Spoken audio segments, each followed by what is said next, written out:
Gautam Gambhir coaching మరియు Shubman Gill కెప్టెన్సీలో team India management అనుసరిస్తున్న తీరుపై తీవ్ర విమర్శలు వ్యక్తమవుతున్నాయి. ముఖ్యంగా న్యూజిలాండ్తో జరిగిన తొలి వన్డేలో గాయపడిన వాషింగ్టన్ సుందర్ను బ్యాటింగ్కు పంపడం పెద్ద వివాదానికి దారితీసింది. ఫీల్డింగ్ సమయంలోనే పక్కటెముకల నొప్పితో మైదానాన్ని వీడిన సుందర్ తన బౌలింగ్ కోటాను కూడా పూర్తి చేయలేకపోయాడు. అయితే 301 పరుగుల లక్ష్య ఛేదనలో అతను బ్యాటింగ్కు రావడం అందరినీ ఆశ్చర్యపరిచింది. అతను క్రీజ్లో పరిగెత్తడానికి కూడా ఇబ్బంది పడుతూ నొప్పితో విలవిలలాడుతున్న మేనేజ్మెంట్ అతన్ని వెనక్కి పిలవలేదు. దీనిపై మాజీ క్రికెటర్ మహ్మద్ కైఫ్ ఘాటుగా స్పందిస్తూ గంభీర్ గిల్కు ఒక కీలక విషయాన్ని గుర్తు చేశారు.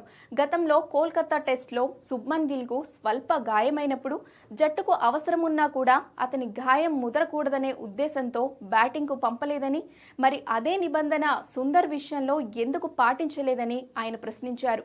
కేవలం స్టార్ ఆటగాళ్లకు మాత్రమే రక్షణ కల్పిస్తూ సుందర్ వంటి ఆల్ రౌండర్ల కెరీర్తో ఆడుకోవడం సరికాదని కైఫ్ అభిప్రాయపడ్డారు.